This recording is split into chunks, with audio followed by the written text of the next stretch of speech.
Welcome. And there's Pedro joining us. Let's give him some shit. Hold on. Well, now that Pedro's here, we can get started, shall we, guys? Hello. We weren't waiting for you, but you just joined as soon as I said, well, fuck Pedro, let's join. I'm sorry. We're good. Well, how's everybody doing? How are those integrative lives going? Talk to me. Who wants to share something cool?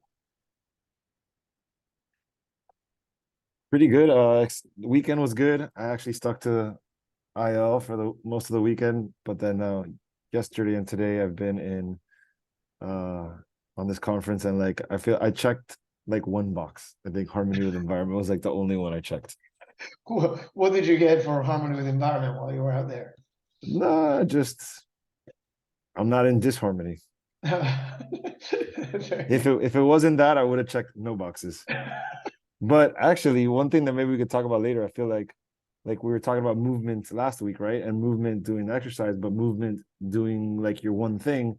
I feel like it's hard to like sometimes check these boxes. If I wake up and I do the calisthenics, but then I don't move on my one thing, did I really check the box? Oh, So, anyways. good question. Well, if you get one of them, I would check the box. Oh, okay. If you don't do any of them, then don't check the box. At the end of the day, the 6-field tracker is for you guys to track if you did your 6 fields of human endeavor, right? I wouldn't say just never do your movement ritual and just check it because you, I mean, it's up to you. The more honest you are when you're checking the boxes, then the more honest feedback you're going to get when you are wondering what's going on with your life and you go back to your 6-field tracker and you don't see any feedback, right? So Gabby was asking me the exact same question today in our session, right, Gabby? You're like, am I moving? Should I check? Should I not check? Because Gabby's been recovering from feeling a little sick, so she hasn't been doing the movement practice. She said, but if I do the movement ritual and I don't hit my numbers, did I still do the movement ritual? You guys are overthinking this, right? Remember, the rituals are not to fix anything. They're just to check where you are, right? So if you go to your movement ritual, you're like, man, today was really hard. For Gabby, it would have been perfect to do the movement ritual and get only like 5 push-ups instead of her usual 300 that she can crank out with one arm. So because if you see, oh, 5, then man, I'm still recovering from this, from this little flu thing that I had. Or if you do 10 and you're like, man, I thought I was going to be a lot less than that. So it doesn't matter how many you do, it just matters what feedback you get from doing it. Yes? Right. Yep. Yeah. So, JC, if you did your one thing and the feedback in your life was amazing, I'd be like, I'm checking this box. I'm not going to wait to do push-ups. Right? So, does that make sense? Makes sense. In terms of the 6 fields tracking? Cool. Pedro, how have you been, brother? Everything good with you? Very good. Just I'm just busy, but good. Busy is what you know to do, my friend. So good stuff. We'll get started here to see. Today we start with one of the good ones from Carl Jung.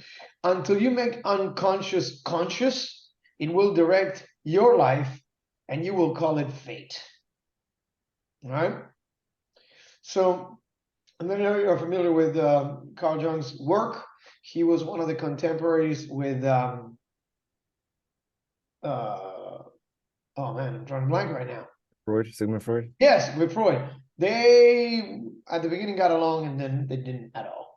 So they have very conflicting views. Carl Jung was more he had a little bit more esoteric inclinations, but he, you might have heard of the extroverted and introverted personality, different personality or archetype traits.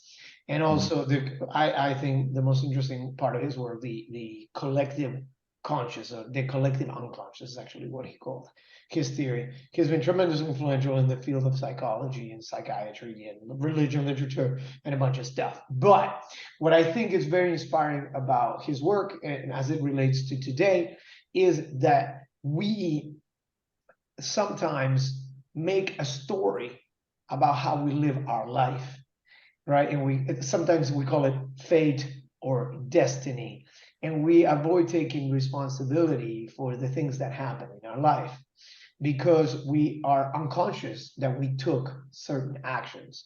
So it was meant to be, or the universe provided me with this, or maybe you're just not conscious of how you made that happen, right? So today we're going to be looking at that and to see how it conditions our movement. But real quick, let's do a homework review. We already talked about the 6-field tracker. It's for you. It's not for me to use it. Okay, use it. It'll help. Movement ritual. I've had a few questions coming across the movement ritual for this week. The movement ritual and why I want you to do it regardless of you doing other workout things or going to the gym or having a personal trainer is because the movement ritual that I created for you guys is a calisthenics movement ritual, meaning that you're only going to use your body and the floor. These are things that will always be present in your life, your body and a floor, right? This movement ritual is about connecting you with your body, getting you out of your head and getting you out of this idea that you have to be in a certain place to do your movement ritual, or that you need certain equipment, or that you need a trainer, or that you need a gym, right? This is, I can move and I'm completely self-sufficient and I'm responsible for my physical prowess. So this is not only just to put you in good shape or to get you used to moving, but it also has a subconscious effect that I'm trying to create. This is why I encourage you guys to absolutely watch the video and do the movement ritual, because at any point you should be able to drop and do push-ups. And there's people that go to the gym every day and they can't do more than 10 push-ups in a row. So what I'm saying is, guys, get on this movement ritual. Last time I'm going to say it. It'll be fun to see what results you get. JC, I know you started it. How's it going? It's going good. What day was it? On Sunday morning, I actually got Javi to do it with me.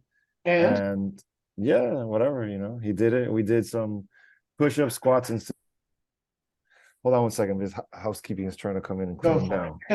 Mark, have you done it or not yet? No, not yet. But tomorrow I'm starting. I promise. I promise. I promise.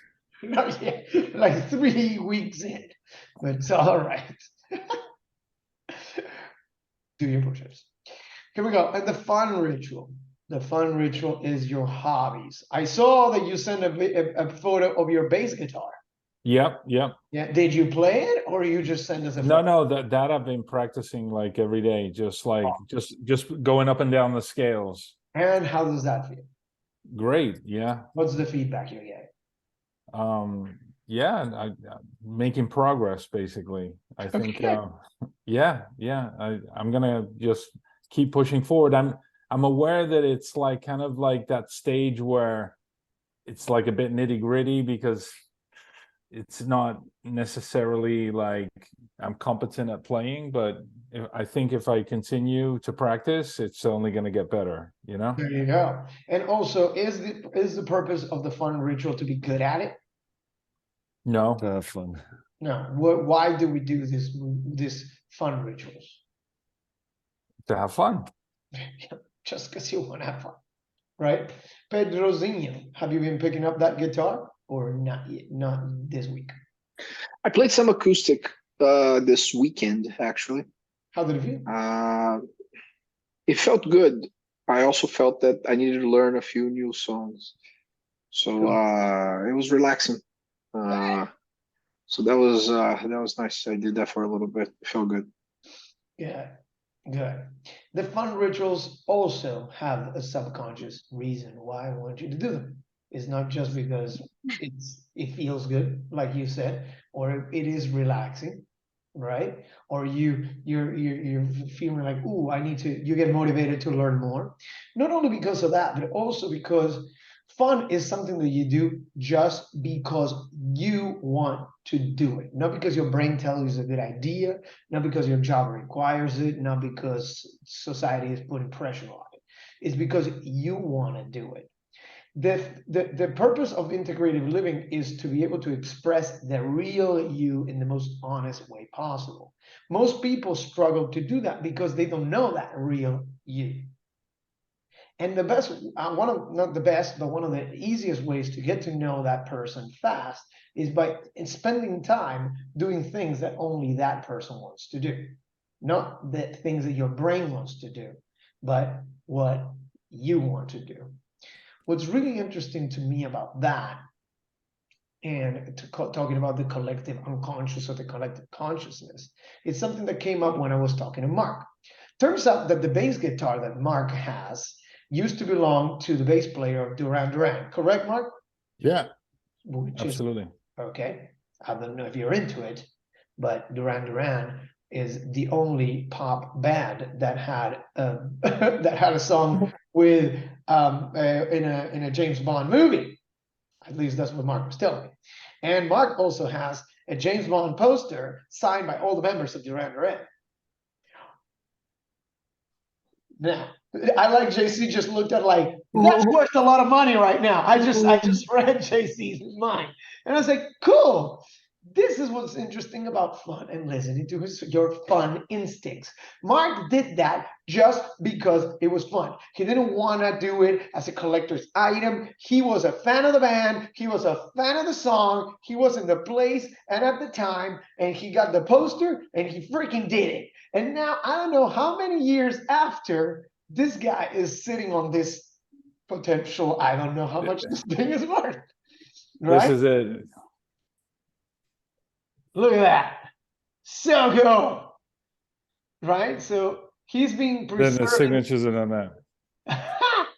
So he's been preserving these two items just for fun, just because he thinks it's fun. And look at where it's brought him today. Right? And he had all these dreams and all these aspirations. And he knows that if he ever needed money, the thing that his fun brought him back into day, he can pull the trigger on that and boom, instant funding for whatever it is that he chooses to do. That's just an option of something that he could do and how he could apply it, right? You can call that fate, you can call it the universe, you can call it baby Jesus looking after you, or you can call it some unconscious movement, right? That seems to be playing out in his favor in this particular case. But fun, if we're going to believe, and this goes back to something that Gabby asked me a few weeks ago, how does this tie into spirituality? And I told you it doesn't, but I also told you it absolutely does. And the way that it does is through here. The fun ritual will connect you with your spirit. Your spirit doesn't give a damn about what your brain thinks is reasonable. Your spirit, or the real you, is connected to the universal stream of consciousness, or like Carl said, the universal unconscious, right? So if you just spend time having fun, you will get more access to that, and you will get more feedback on who the real you is. Because when you're having fun, the you speaks to you like, this is what we should do more of. I'm not saying don't work. I'm saying have fun. And hopefully you in the future have ways of work and have fun at the same time. Cool. So the fun rituals are super important. The movement ritual is super important. Right. The fun ritual connects you with your spirituality. The movement ritual connects you with your resiliency, self-sufficiency, and responsibility. And your 6-field tracker lets you see how come you're doing so good or how come you're doing so bad. Cool. So that's the review of the homework from my side. If you needed a little extra motivation, but the real homework that I gave you last week was, what is the one thing that you got to do that you should do for each field? So who wants to share one field and one thing? Or if you did the homework different, just share what you did.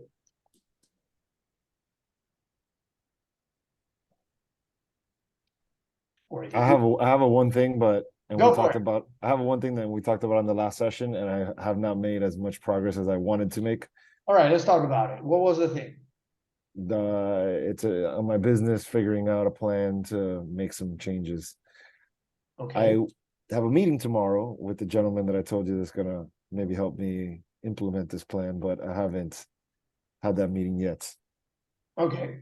But the one thing was to have the meeting with this guy. Yeah, and to get him maybe some like a write-up ahead of the meeting. Ah, what happened with the writer? Yeah, it didn't happen. Well, it's not gonna happen. You're gonna have to make it. Yeah. Right? Someone over here has the similar one thing. I'm gonna do the write-up, send it to someone to do this finance thing that I don't want to do, right, Gabby? Yeah. So the one thing is not only, remember that domino effect? Is not Yes, only small pushing the domino. first domino, but making sure that there's a domino behind it so that you take I advantage. lined up the divorce, Donato. Line up the divorce Donato, talk to me about it. What was that like? It was easy. It was a message. I messaged my friend. I said, why isn't the divorce messaging? She's like, I need to follow up with this person. It's like, okay, and followed up. And then I messaged my ex also saying like, hey, is there any reason why you're not doing anything for the divorce? She's like, well, I thought Flavia, which is my friend, is handling it. And I was like, okay, well, thanks for doing nothing. But I got like, I followed up with her. So don't worry about it. Okay, I understood only half of what you said. But you line up the divorce. So Gabby is not divorced, even though she has been with her husband for I don't know how long, 3 Right. years. right? Is it, how many years? 3.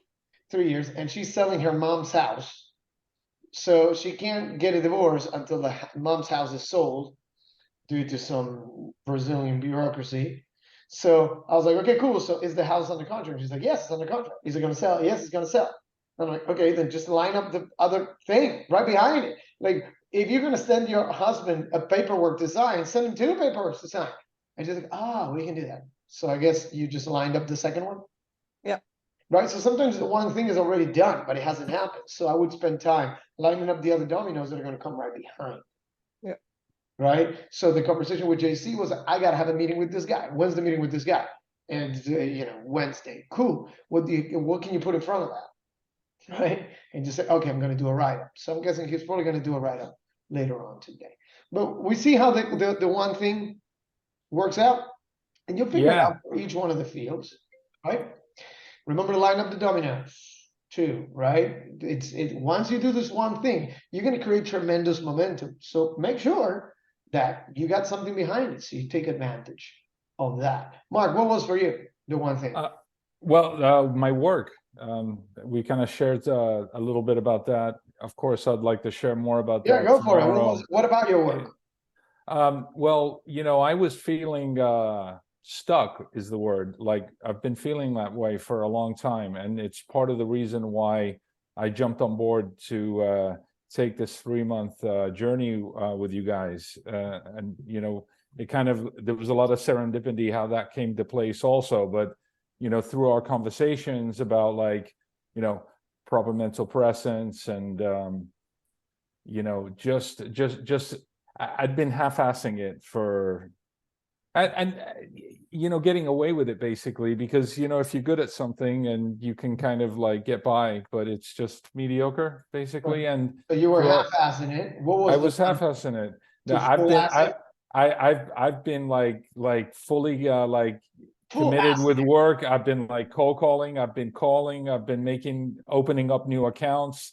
Today, I got a sale on the first call. Like that's that doesn't happen all the time, but it was really cool. Like I've opened up like 5 accounts in the last week, and I've got like a ton of momentum with work. Now, here's the what I would like to make clear with the group, and Donato knows this. In my case, it's like, how do I make work fun? And I think that for quite a while, I've become my complacency, my mediocrity or wherever is at, no judgment.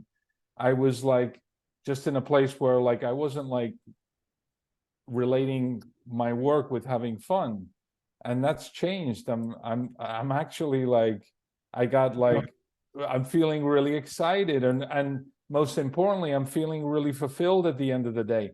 Now, that doesn't mean that I'm on this journey of discovery, and maybe, or most likely, I'm going to do something different as Mhm. far as like my professional life and for the foreseeable future, and how I relate what making money means to me, right? You know, because it's that thing of like, you know, I work to make money, and maybe like I'm selling myself short because I'm not doing something where maybe I'm like my self-expression with creativity, like my house in Vieques, and how I, you know, things I did that was like really fulfilling. But until I get to that place, I'm committed 100% with my work, like fully committed.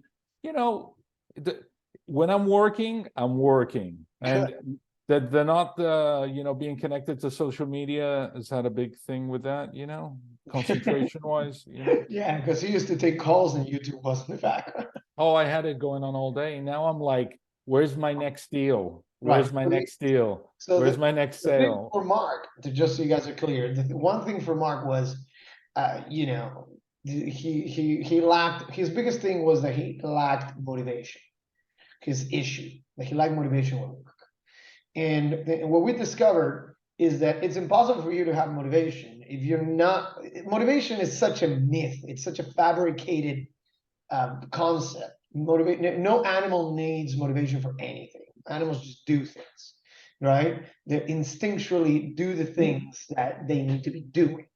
So back in the day, he would enjoy the hunt, and he would enjoy the chase of a client and try to get the sale and try to get the new account. He loved doing that. But since he's been half-assing his work, then the feedback that he's getting is just half-ass feedback. Not a lot of success. The clients are kind of boring. And because he was kind of good and he had good accounts, things were fine, but he wasn't exciting. So the one thing for him was to just go full in for a week just to see. And we're 1 week in.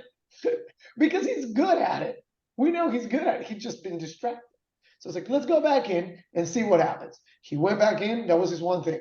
Go back in full time, like full force. And here we are.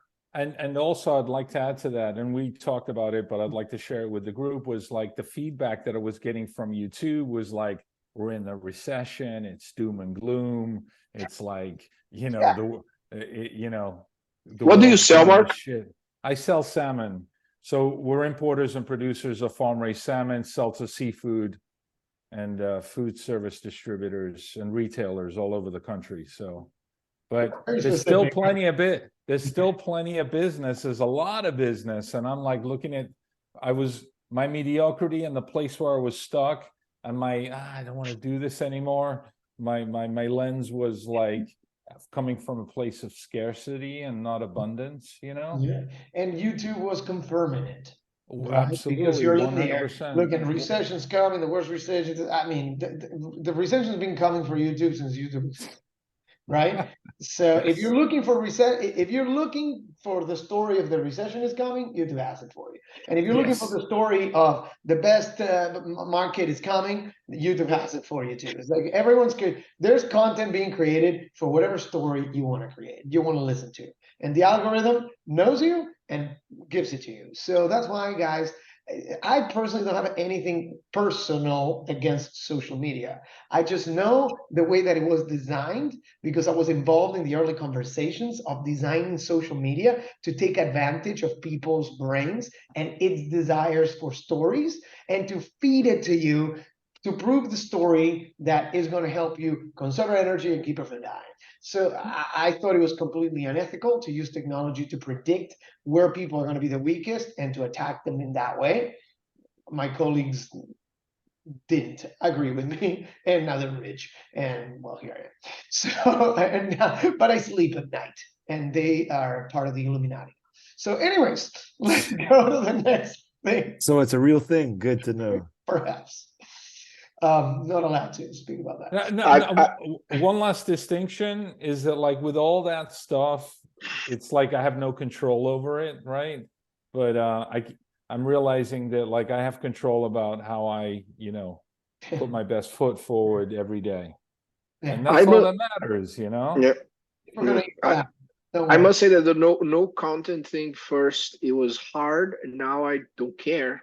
And as for someone that would consume significant amounts of content, it's very new for me because I think um, I've never done single tasking things in over a decade. But that means also when you actually go take a shit or wash the dishes or do any sort of task, fold laundry, never without something else in the background. So it hasn't been perfect, but I don't, it's just quite amazing now that I have more time to do things that will change my life versus watching what other people are up to. And so simple, but and I don't feel like I have missed out on the most crucial important things, because in one way or another, and I'm talking about the consumption of the business related info, they come to you. It's almost as if Right? and you just have to have enough acumen to know when to actually click on the link and dig. There are moments in which that's required. Yeah, exactly, Pedro. So the no content thing was another one of these rituals or structures that I created into the course that at the beginning your brain's gonna push back, and then we're a few weeks in and we're all like, wow, that made a difference. Right? So use that as inspiration for everything else. The question that I have for your homework as an expansion of your homework is, does you, this is good grammar, does you, the real capital letters you, does that person that you're trying to create now with this work, this new version of you, like Gabby was saying, the new me and the old me, right? So this new version of you, the one that you're honestly expressing from now on, does that person have a one thing that if that person did, then everything else would become easier or unnecessary? And the one thing, maybe not something that you have to do, but something that you have to stop doing. So take a note on that and expand your homework. When you go back to review, or when you go back to, or when you go to do your next homework, just try to expand that. Instead of looking at the one thing for each field, maybe look at the one thing for the one thing that's going to help you express yourself honestly the most. Just think about it. Cool. Any questions? No. You guys have been very good at bringing questions to our meetings, so I like that we can one-on-one talk about these things. But if something comes up, remember that there's always an opportunity here to bring good questions. All right, who's gonna be the one that goes? Last time was who? Gabby? That got volunteered to do the 6 fields of human endeavor. So, all right, we got Gabby, you're in team with Mark, right? That's Yes. team 2. So today's gonna be team 1 day. So team 1, let's go. Who's in the middle? You. You. All right, so JC got the easy answer in. Pedro, give me the 6 fields of human endeavor. You can call a friend if you need. Let's go. Okay. Movement, Yes. integration with the environment, rest and relaxation, fun, fuck. Fuck is movement. Uh, All right, JC, come to the uh, rescue. Let's All go. right, so movement, mental presence, Mental presence. fun, harmony with the environment, rest and Proper relaxation, Proper and nutrition. There we go. All right, there it is. We're getting a little bit better. Little bit better. And what are the 3 filters? Let's see, Mark, what do we have for filters? Remember those 3? The elephant in the room. Yes. The other one was with reality. It's not like what I perceive it. No. No, no. No. Okay. Sorry. Who's gonna help? Who's gonna help Mark? goals, values. Yes. Goals, values. Yes. And The elephant. what's number 3? I forgot number 3 right now. Lifestyle. Come on, guys. Lifestyle. Goals, values, Lifestyle. Yes. Yes. and Yes. elephant in the room. All right. The elephant in the room gets this. How do you eat an elephant? One bite at a time. Good. And how do you kill an elephant? With the elephant in the room, you kill it with a one thing. right? The elephant in the room is that one. So you pick the you thing, the one thing for the you, it's hiding underneath the elephant's butt. It's just sitting on it. Okay, so look at your elephant in the room, you'll find the you one thing. Cool. Let's go into today's lecture. I'm gonna move you guys back here to the bottom. We got choices, habits, and blind spots. Some parts of the movement. So what is a choice? What are It's the choices? ability, it's making a decision Mm-hmm. with that Decision. has multiple avenues, right? Like, Right. What do you mean with multiple avenues? I could eat, an apple, Sure. or I could have salted caramel ice cream. Ooh, nice. I guess it depends on what your goals, your values, and your lifestyle, and the elephant in the room is, right? If you can go either way. Now, choices, I like to categorize them in different ways, right? There's decisions, and then there's impulses, right? The decisions are the ones that you consciously make, and impulses are made by who? They're Subconscious. related to reactions and responses. And I picked this order in purpose, just to confuse you tremendously. Decisions and responses are related, right? Reactions and impulses are related too. There's a difference between these. That is, who's making them? Who's making these choices? Who's making these movements? Right? A lot of times my monkey brain, Right. like the automatic pilot, boom. Yeah, your brain, right? Yeah. Your brain is just making these impulsive decisions. Like Right. I'd want to wake up in the morning and do like a celery juice cleanse just because like I heard it was a good thing to do, but like my monkey brain wants coffee, you know? There you go. So sometimes you're already making a coffee. You're like, whoa, when did I start making a coffee? Right? Yes. Good deal. I can still hear you guys. Just Go for it. So I guess choices, which field do they go in through? Like which field of human endeavor do choices fit in? Lifestyle? That's not a field, that's a filter. Oh, okay. But yeah, definitely. In every, almost in every aspect, right? All of them, probably. Definitely in movement, What? definitely in movement, definitely in mental presence, because you're making like a choice to see things clearly. Mhm. In all the fields, then, Donato. Well, they should, if you want the choice to be conscious, if you want the movement to be conscious. But many times they don't go in any of them.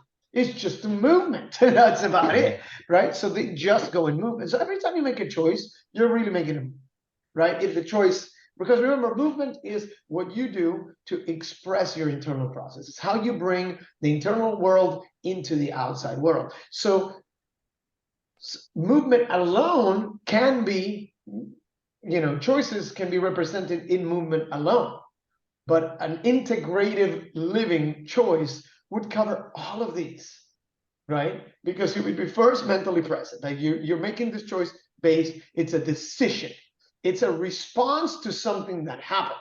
It's not an impulsive choice, and it's not a reactive choice, right? You thought about this, you have the mental presence, you're going for it. This will help you harmonize with your environment. You notice something, and this is going to help you with your surrounding, or is going to harness the benefits from the surrounding to help you move through, right? It's not going to steal any sleep. Sometimes you make some choices that don't let you sleep at night, right? Right? Not in this case, if it's an integrated choice, right? So sometimes it's even fun to make choices, right? Because sometimes you're making a choice just because you're like, yeah, I'm making this choice, right? And you're listening to your heart, and you're listening to your passions, and that's cool too. So choices, even though they are a representation of movement, they are led by the field of human endeavor of movement. They do have an effect in all of them. So sometimes you make the choice and you activate it through movement, but then the feedback comes through another one of the fields. So this is going to be true with a lot of the things that we do in integrative living, but sometimes moving is not enough. It's about moving and then paying attention to the feedback, because that's how you're going to know if this movement was honest to you or dishonest. So if the movement or the choice or the decision or the response that you put into the world through your movement gives you feedback that you enjoy, that is in line with your goals, with your values, and with your lifestyle, then that is a good indication that that's how you should make your movement. Make sense? So Yeah. this is how we can monitor our choices. But then choices, when you make them repeatedly, when you continue to make that same choice, like Mark said, hey, next week I'm going to wake up, I'm just going to be focused, and I'm just going to do it, right? And I'm just going to work, and I'm just going to be 100% in. If you wake up doing that every day, then it becomes what is called a habit. A habit is just a repetitious movement, right? It's not necessarily a repetitious choice, it's just a repetitious movement. Because if you wake up in the morning and you brush your teeth, eventually you just wake up in the morning and brush your teeth. It's not like, you know what I'm going to do today? Great idea, brush my teeth. No, you're just going to do it, right? It actually, they say that it takes how long to develop a habit? 28 21 days. days. 21 days? Some New people say research has more. shown that you need 66 days to build a habit.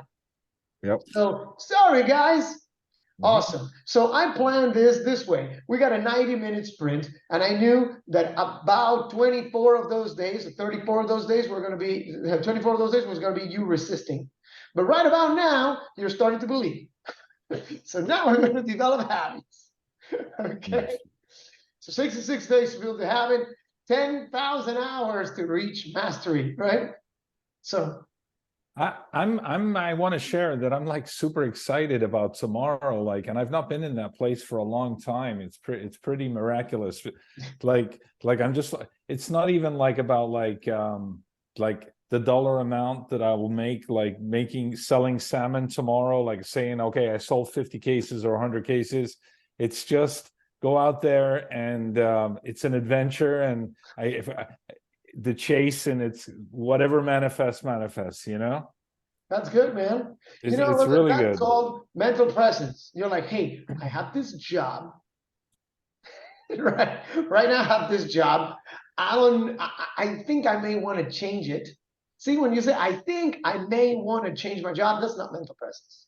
That's I think, maybe, perhaps, right? So you're like, Yeah. till then, I'm half-assing my job. I'm like, the question was, is that in line with your values? Does Mark, the real most honest Mark, half-ass commitments? And he's like, no, I don't. I value commitment and perseverance. Okay, cool. Then go to work honestly. See where that takes you. And then today we are getting this great feedback, and tomorrow you're excited about it. So good stuff.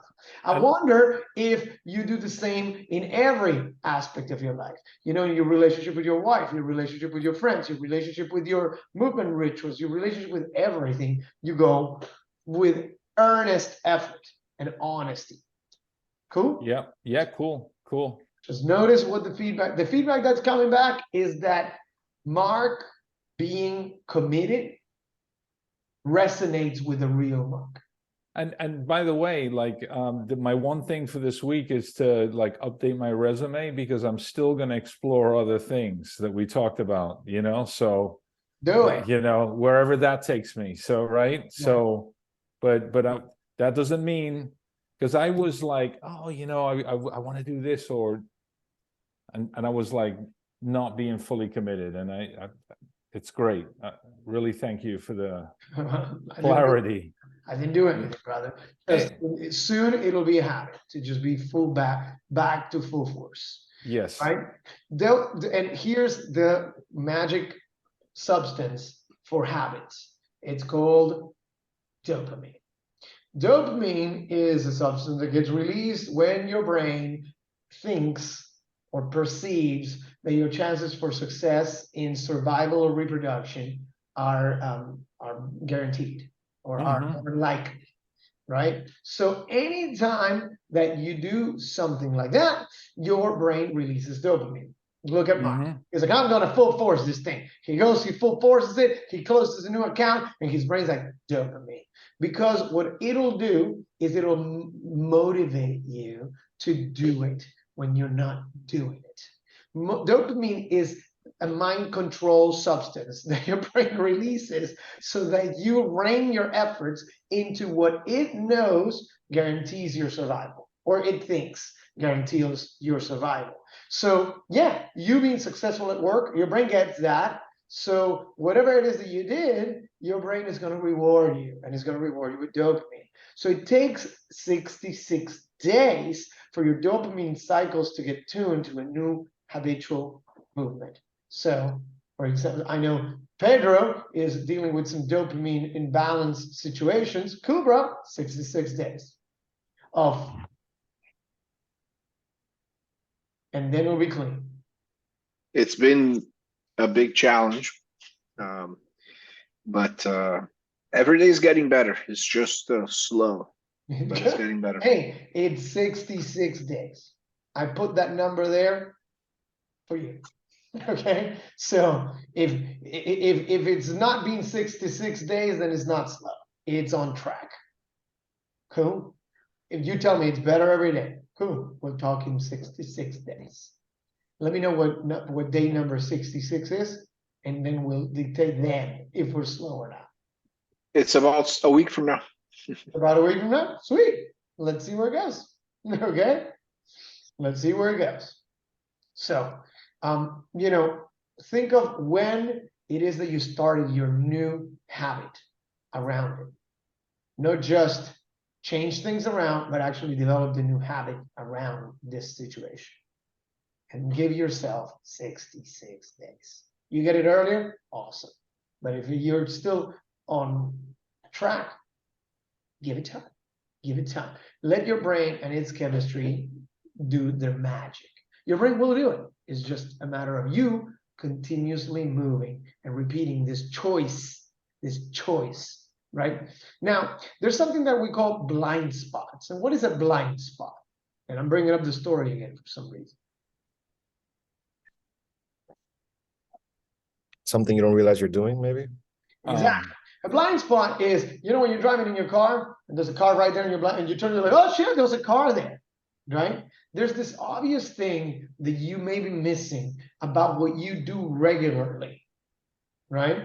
We've all, I mean, I think in our conversations, we've all had moments where it was like, ha, what about this? And you're like, ah, shit, I didn't even see that, right? That was a blind spot. Cool. So blind spot usually reveal, when you start seeing these blind spots, there's two things that are good places to look for blind spots. The reason why I talk about blind spots is because they are unconscious movement. You're doing something, there's this presence here in your life, but you don't notice it. You're not aware of it. You're not conscious of it. So there's two places where you can look at in your life and spot or help spot blind spots. And one of it is when you create a story. A story is how you tell yourself that it's okay for you to do this thing that you're doing, or this, you know, like, you know, I'm half-assing my job because I saw on YouTube that the economy is about to take a shit, so it doesn't matter if I put in 100% or if I just half-ass it, because it's who gives a shit, salmon are gonna die, so fuck it, right? And you don't do your thing. Right? Yeah. The blind spot here is you're missing a lot of opportunities, right? And you're torturing yourself and you're killing motivation and you're building these really nasty habits because you're just getting really good and you spend over 66 days just half-assing life. Right? So, and not only your job, but then you start getting really good at it because there's a lot of dopamine because it's not costing you anything. Right? So your brain continues to reward you for saving energy. And now you have all this dopamine around half-assing life. Right? But now, so the story helps you keep these this blind spot covered. And there's always a hidden cost to this. Right? In Mark's case, this half-assery was starting to just kind of permeate all of his life, right? So we start looking at these hidden spots that are inside of our blind spots, and we are going to start getting a lot of a lot of clarity around those. I'm going to cover a little bit more about that, but this is why you need to really look in person, in detail about these blind spots. But this is your expert friend helping you, right? Like I've been there to support you on these one-on-one lessons, just trying to figure out what these blind spots are. But as we start getting better at this, you're going to start spotting them on your own. And ultimately, the expert question is going to be, has this costed me enough? I've mentioned this question a few times. I'm going to drive it home today. Okay, let's look at conscious, subconscious, and unconscious movement, which are the three types of movement that we can look at. Integrative movement, or when I say movement, an honest movement, the one that's going to bring you closest to the life that you want to live, to expressing yourself fully and honestly, is conscious movement, is the very, very first one right here. But I'm going to leave it for last because, let's go for that. Let's understand where we're at, understand where we're going. Unconscious movement is the one that brings up the conversation of you versus the brain, right? Mark said it perfect today. You, in the morning, the Mark, you, capital letter Mark, says juice cleanse in the morning, right? And, Mark's monkey brain, I think you said, or Mark's brain? My monkey brain. My monkey starts making a coffee before you even realize. Right? That's unconscious movement. Are these things you're like, you start drinking this coffee, it's like, whoa, when did I make this coffee? Right? So and when I talk about movement in a movement practice, right? Or, and I'm giving you these movement ritual of very specific movements that you have to be tremendously present for. You can't do push-ups while you're on your phone. But you can run on a treadmill while you're on your phone. Right? So you can run on this treadmill and your brain could be completely doing something extremely different. This is an advanced capacity that we evolved to have as humans over other animals. Animals are paying attention to what you're doing. We are doing something, like if you're looking at a person, they're running on a treadmill and who knows what's going on in their head. This is an evolutionary advantage, I guess, but it's coming back to haunt us, right? The big deal about the unconscious mind and how powerful it is to create movement for us is that it's one of the things is it's the unconscious mind is in the back of your neocortex, right? It's in the back of your prefrontal lobes.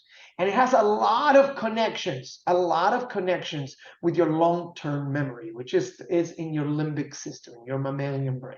Has a lot of neurological pathways that have had a lot of time to develop, and they've had a lot of reps in. We'll talk about how we learn and things like that. But the idea is that you have a lot of connections between your longest term memories and your unconscious mind. So a lot of the unconscious movement in your life is going to be dictated by preferences that made you feel safe and secure long time ago.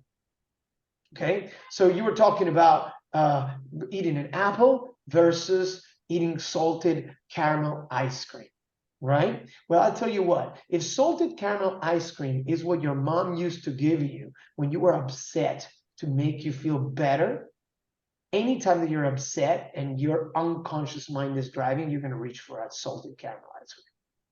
Because all these unconscious movements have such a strong influence by our unconscious mind that is driven mainly by tested and true hardwired memories. The things that a lot of us are very different than who we thought we were when we were little, or not a little, but a long time ago. We've evolved and we've changed. So many times the little you is very different than the real nowadays you. Therefore, so if you let a lot of the unconscious movement drive your habits in your life, it's going to be like the little sad, upset you is driving your life today. And that's just going to be dishonest with what you want to create.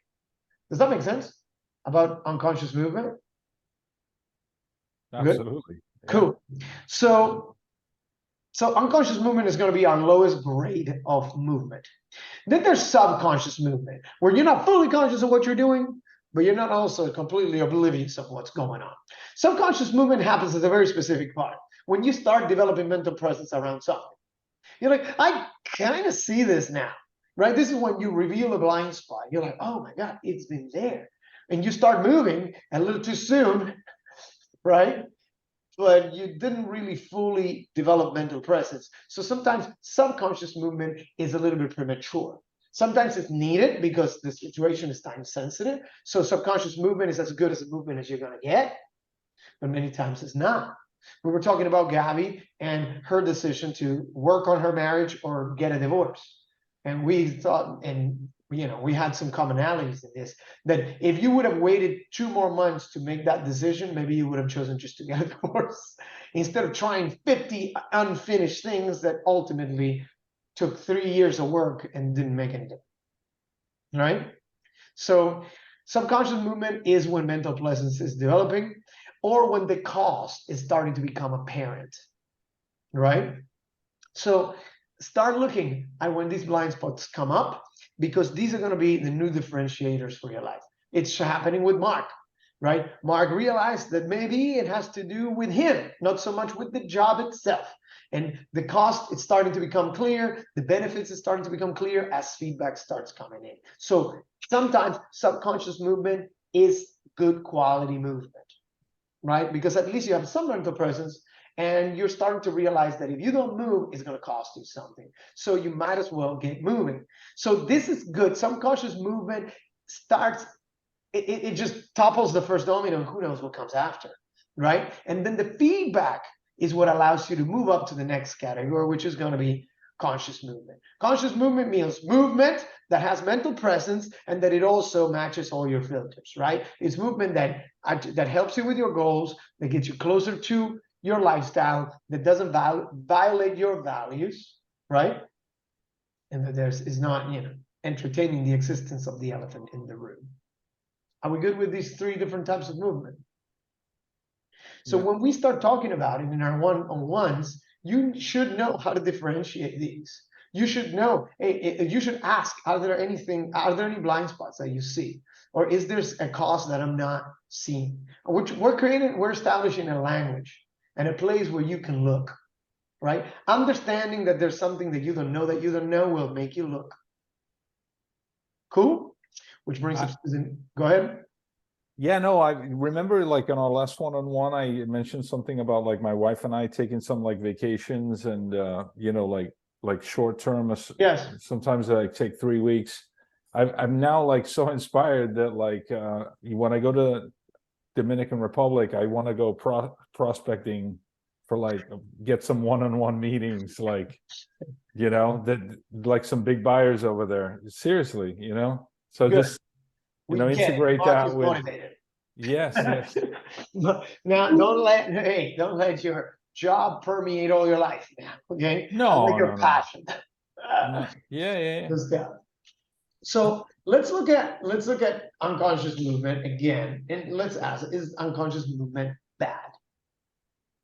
And we talked about bad not being necessarily a great concept in itself, or good or bad, but is unconscious movement necessarily something that we absolutely want to avoid? And the truth is that no, because unconscious movement is key to learning, because learning is drilling a skill into the unconscious, right? At the beginning, you realize that you don't know something, so you start studying it.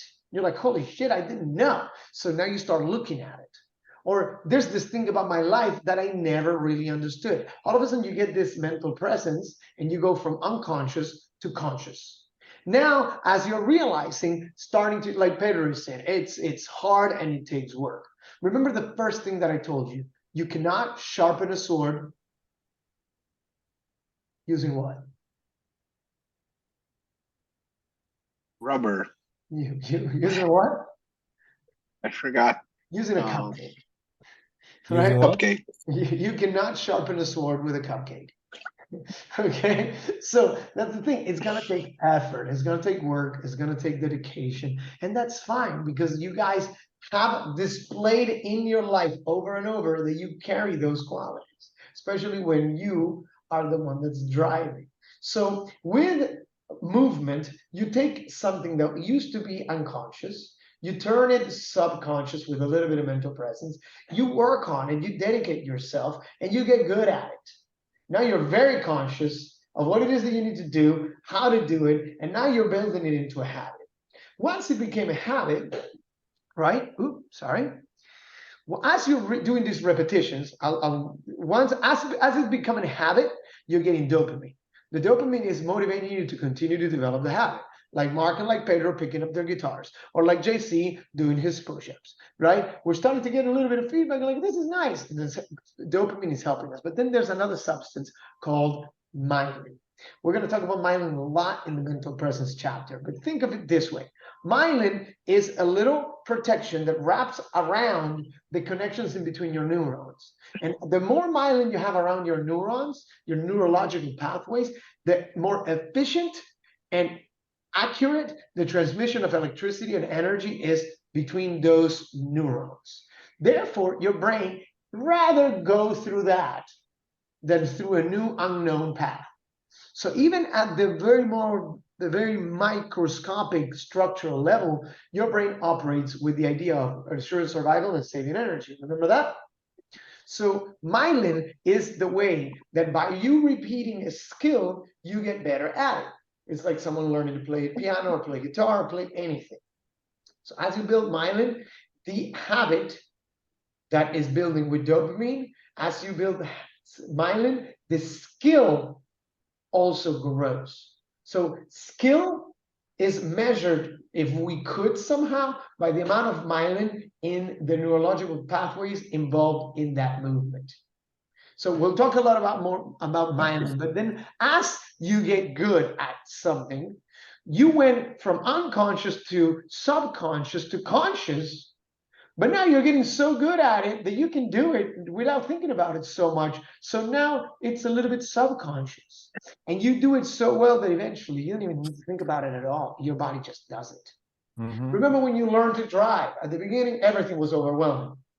And now you can drive your car, drive stick, eat cereal, answer your emails, do your makeup all at the same time, right? And your brain and your body just drives.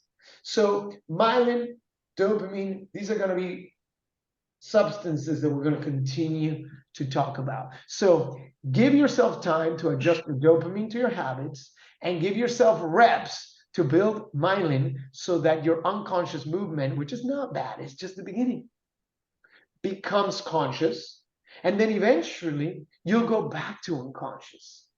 And then unconscious cannot be bad, it's actually great. But you have to be able to, like Carl Jung said, make your unconscious conscious. So that everything that's in your unconscious is not your mommy giving you ice cream, but you programming the things that are in there. Does this make sense? Yes. So be very careful of what you're repeating, because you're getting good at it. You're building myelin around whatever you're repeating, and you're rewarding yourself with dopamine with whatever habit you're repeating. So watch your habits, watch your myelin. Cool? There's a lot about learning in a book called The Talent Code. This book is amazing. You're not allowed to read it until you finish the course. But I've been reading books that's not gonna, like, the books are fine. Who says that? I'm saying Books I enough, read. especially if you're struggling to have time to do this work. If you feel overwhelmed, stop reading books. The books are gonna be there. Books are gonna be No, I know it, but it's just it's a part that brings like a deep. I was not aware that books were not fine. I've been Are you reading just them or are you audiobooking them? reading. No, actual paper, physical books. Paper physical books. Cool. If you're doing it for fun, then that's good. Okay, I thought that no. The one thing I have stopped were the audiobooks. I play music and it's better. Nice. For whatever reason, there's a switch now that's different, and if I am actually listening to CNBC or what, it stresses me out and I get angry. Good. It's designed to do that. The thing is that before you weren't aware of it. Bad news sells, good news does not sell. Exactly. So It good. Like I was proud that I heard about the earthquakes in Turkey, through like a WhatsApp group of a friend that was like asking for the, like I didn't, you know, the news didn't hit me, you know. Well, I didn't even know about hurricanes and about earthquakes in Turkey, but see, I don't have to watch the news either. I just have to do what I do, and irrelevant information to me continues to show up. Thank you. But It's my books are pleasure. fine. But books are fine for fun, okay, for fun, but not this constant consumption of information. If you're getting overwhelmed with life, cut out the input of information. Okay, reading a book is a very overwhelming thing for an overwhelmed mind. Okay, don't underestimate how, just because you're good at it, it doesn't mean that it takes a lot out of you. Okay, just putting it out. That's actually been a bit of a challenge. Like friends, like even I've said, look, I'm on this 90-day detox, and they're sending me like Twitter posts. Yeah, I'm like, tell me about it.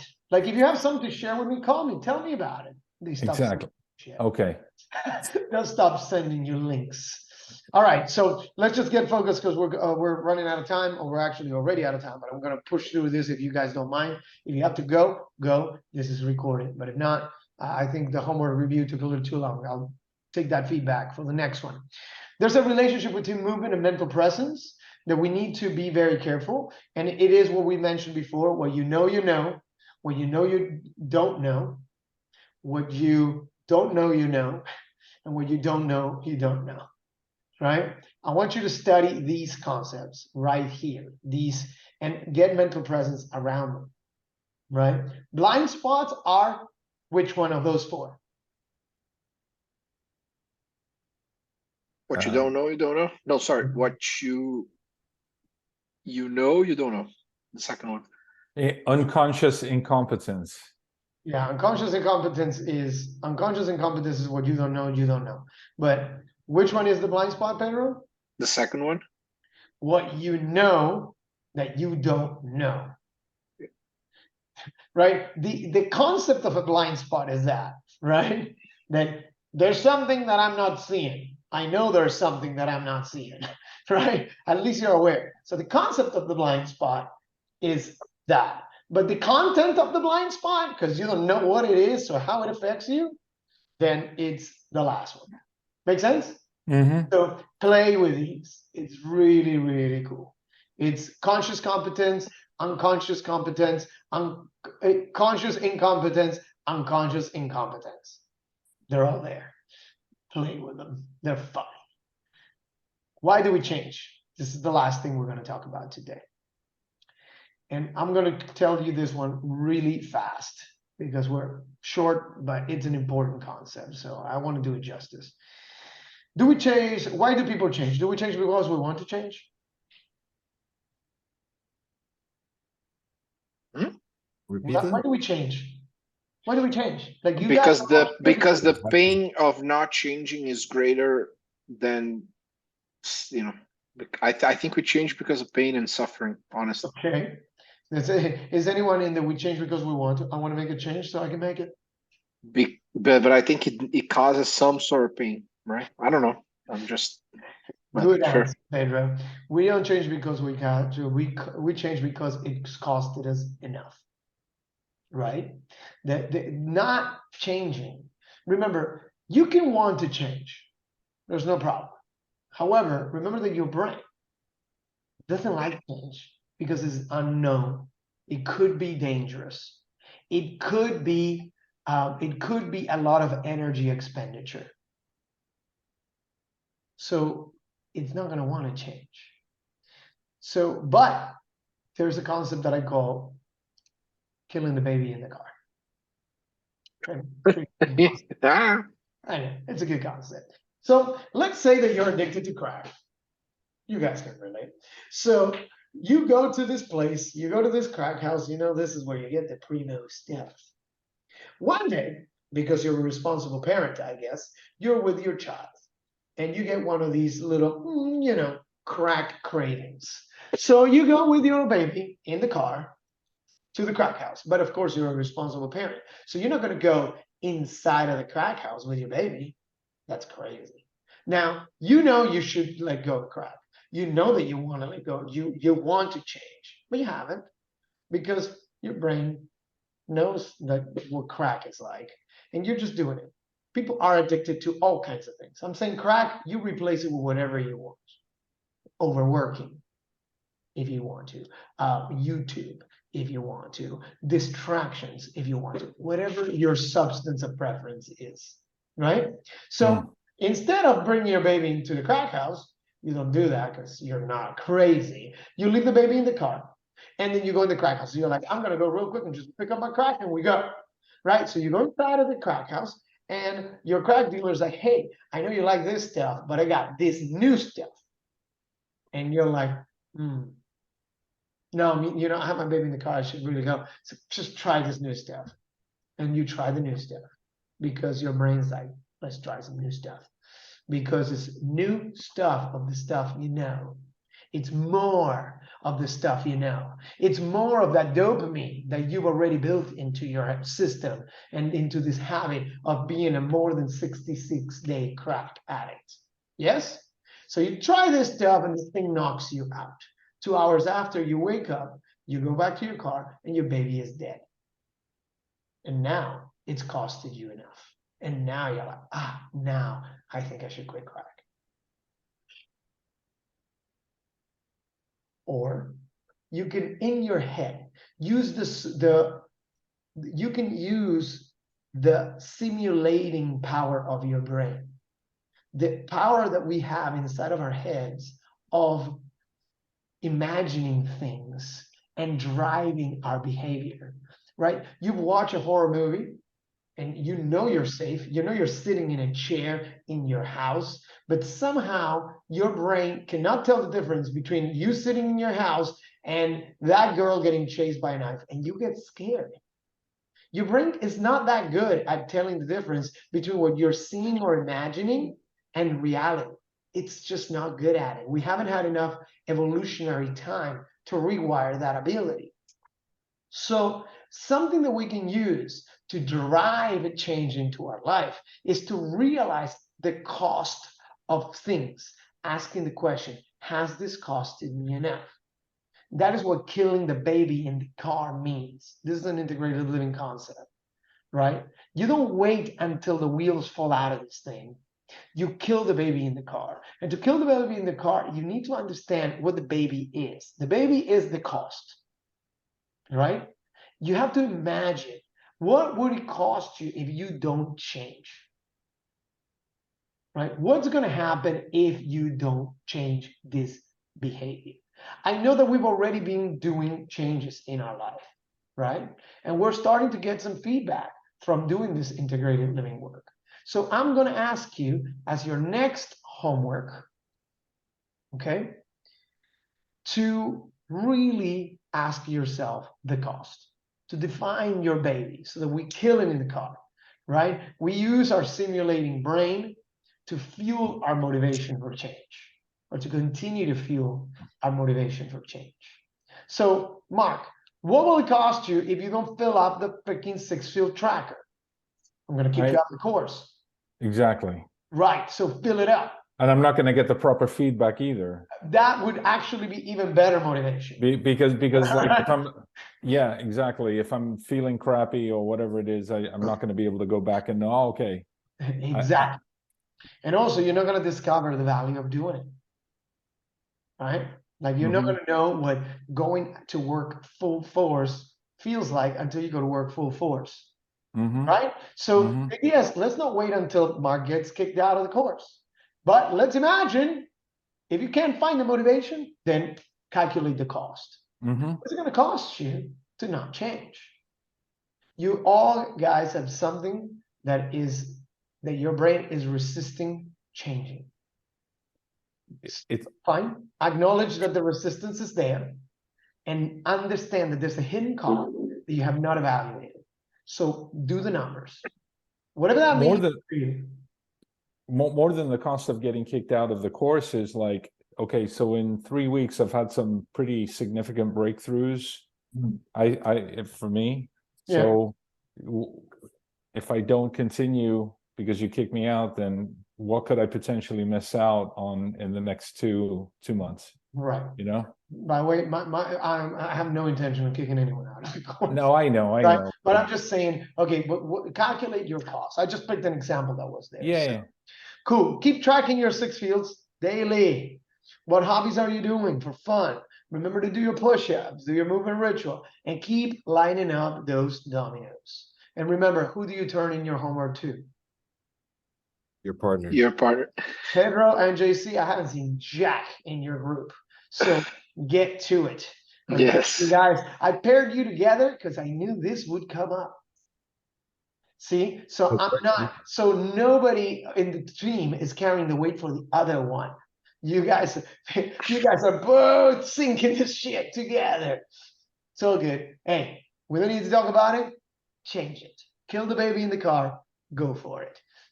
To the best of your abilities, have mental presence about how you feel about doing it and do it. Don't overthink it. Don't make up a story. Sweet. The dominoes. I found an awesome video that will allow you to watch about lining up dominoes. It's here. You would have to review the presentation if you want to find it. Till then, have a good week, guys. Awesome. See you tomorrow morning. The 3 of you tomorrow, correct? And I'll Peace. see you tomorrow morning, Miami Ice. And I'll see you at Miami Ice. Oh my God, I'm gonna get a lot of you guys. I love you. See you soon. Let me know if you need anything. Stay in touch. Keep doing your work. You're awesome. Thank you. Thank you. Much love. Ciao, ciao. Thank you. Mhm.